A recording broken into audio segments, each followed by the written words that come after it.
Welcome to Diya in Pune YouTube channel. Please subscribe, like, and share, and press the bell icon. ನಮಸ್ಕಾರ ಪುಣೆ ಕನ್ನಡ ಮಂದಿ. ನಮ್ಮ journey ಇವಾಗ start ಆಗಿದ್ದು ನಮ್ಮೂರಿಗೆ, ಅದು ಗಣೇಶ ಹಬ್ಬಕ್ಕೆ. ಮಹಾರಾಷ್ಟ್ರದಲ್ಲಿ ಗಣೇಶ ಹಬ್ಬ ಫೇಮಸ್ಸೇ, ಆದರೆ ನಮ್ಮ ಮನೆಯಲ್ಲಿ ಗಣೇಶ ಇಡ್ತಾರೆ ಅಂದರೆ ಹೋಗಲೇಬೇಕಲ್ವ. ಇದು Pune railway station. Around 1 o'clock ಆಗಿತ್ತು ನಮ್ಮ ಟ್ರೈನ್ ಟೈಮಿಂಗ್, ಬಟ್ ಲೇಟಾಗಿ ಬಂತು. 2 o'clock ಬಂತು ಟ್ರೈನ್.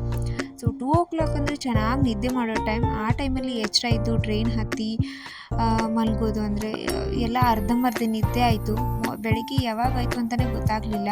ಮಾರ್ನಿಂಗ್ ವ್ಯೂ ಅಂತೂ ತುಂಬಾ ಚೆನ್ನಾಗಿತ್ತು. ಇದು ಆಲ್ಮಟ್ಟಿ ಡ್ಯಾಮ್. ಆಲ್ಮಟ್ಟಿ ಡ್ಯಾಮ್ ಅಕ್ಕಪಕ್ಕ ಇರೋರು ಗೊತ್ತಿರಬೇಕು. ಡ್ಯಾಮ್ ತುಂಬಾ ಚೆನ್ನಾಗಿದೆ. ಹಾಗೆ ಇಲ್ಲಿ ಮ್ಯೂಸಿಯಂ ನೋಡೋಕ್ಕೆ ಏನೋ ತುಂಬಾ ಇವೆ ಅಂತೆ, ನೋಡೋಕ್ಕೆ ತುಂಬ ಚೆನ್ನಾಗಿದೆ.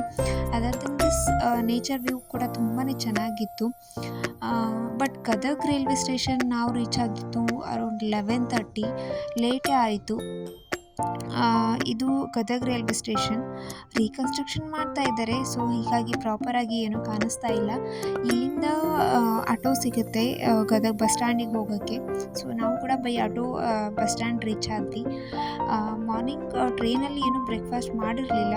ಸೊ ಹಾಗಾಗಿ ಇಲ್ಲಿ ಇಡ್ಲಿ ಚಟ್ನಿ ಫೇಮಸ್ ಅಂತೆ ಸೊ ಗದಗಲ್ಲಿ. ಸೊ ಹಾಗಾಗಿ ಇಲ್ಲೇ ಬ್ರೇಕ್ಫಾಸ್ಟ್ ಮಾಡಿ ನಾವು 3 ಬಸ್ ಹತ್ತಿದ್ವಿ. ಊರಿಗೆ ಹೋದ್ಮೇಲೆ ನೈಟ್ ನಿದ್ದೆ ಆಗಿರಲಿಲ್ಲ. ಹೀಗಾಗಿ ಫ್ರೆಶ್ ಆಗಿ ಸ್ವಲ್ಪ ನಿದ್ದೆ ಮಾಡಿ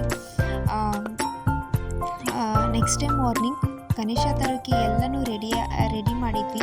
ಹಾಗೆ ಕಡುಬು ಎಲ್ಲನೂ ರೆಡಿಯಾಗಿತ್ತು. ಗಣೇಶ ತರೋದೊಂದೇ ಬಾಕಿ ಇತ್ತು. ಯಾರ್ಯಾರ ಮನೇಲಿ 5 ದಿನ ಗಣಪತಿ ಇಡ್ತಾರೆ, ಆಲ್ರೆಡಿ ನೀವು ವಿಸರ್ಜನೆ ಮಾಡಿರ್ತೀರ. ನಮ್ಮ ಮನೇಲಿ ಇರೋದು 9 ದಿನ ಗಣಪತಿ. ಸೊ ಹಾಗಾಗಿ ನಮ್ಮ ಮನೇಲಿ ಗಣೇಶ ಇನ್ನೂ ಇದ್ದಾನೆ. ಸೊ ಮತ್ತೊಮ್ಮೆ ನಿಮ್ಮೆಲ್ಲರಿಗೂ ಗೌರಿ ಗಣೇಶ ಹಬ್ಬದ ಶುಭಾಶಯಗಳು. ನಿಮಗೆ ಹೇಗೆ ಅನಿಸ್ತು ಈ ಮಿನಿ ವ್ಲಾಗ್? ಕಮೆಂಟ್ ಸೆಕ್ಷನ್ ಹೇಳೋದನ್ನು ಮರಿಬೇಡಿ. See you in the next vlog. Bye.